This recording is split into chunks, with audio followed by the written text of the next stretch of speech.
와튜브 이 시간에는 국가의 미래를 위해 과거를 묻어두는 베트남과 과거를 위해 미래를 버리는 현 한국 정부를 살펴보겠습니다. 미국 항공모함 칼빈슨호가 과거 전쟁 국가였던 공산주의 국가 베트남에 입항했습니다. 무려 43년 만에 입항한 것으로 미국 베트남 군사적 동맹 관계가 시작된 것이라는 시각입니다. 핵추진 항공모함 칼빈슨호가 베트남 앞바다에 위용을 드러내면서 중국은 반발하고 있습니다. 베트남은 남중국해에서 중국과 마찰이 심화하자 미국에 군사적 요청을 한 것으로 알려졌으며 미국은 흔쾌히 허락했고 전격적으로 항공모함을 보낸 것입니다. 남중국해는 그동안 우리나라 서해처럼 미군이 없었기 때문에 중국 마음대로 군사기지를 설치했습니다. 중국은 남중국해는 포기할 수 없는 군사적 경제적 요충지이고 유일하게 바다로 나갈 수 있는 해안길입니다. 중국은 베이징 조약으로 블라디보스토크를 러시아에 넘겨주면서 동해로 갈 수 있는 해안길은 막혔습니다. 이런 이유로 중국은 남중국해에 집중하며 주변국을 무시하고 군사기지를 만들고 군사훈련을 했습니다.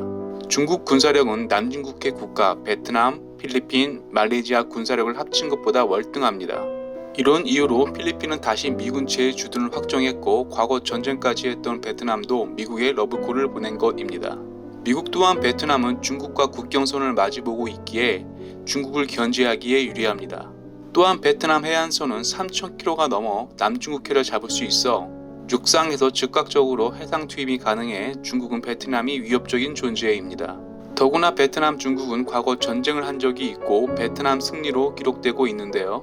전쟁 이후 베트남은 아직도 반중 감정이 남아 있습니다.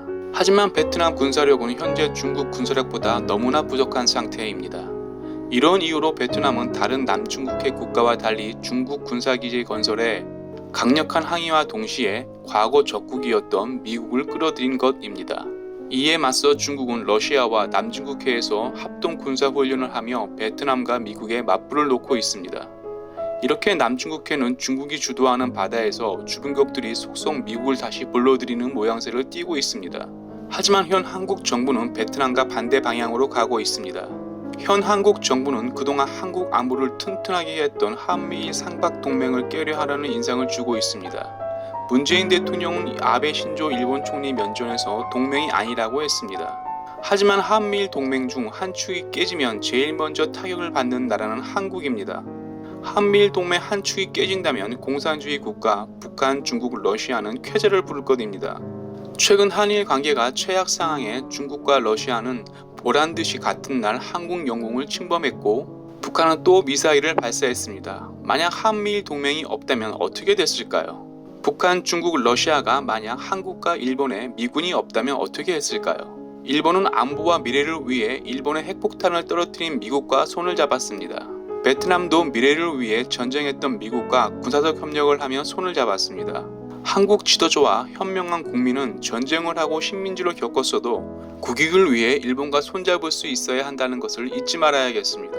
와튜브 마치겠습니다. 유익했다면 구독, 좋아요, 알람 설정 부탁합니다.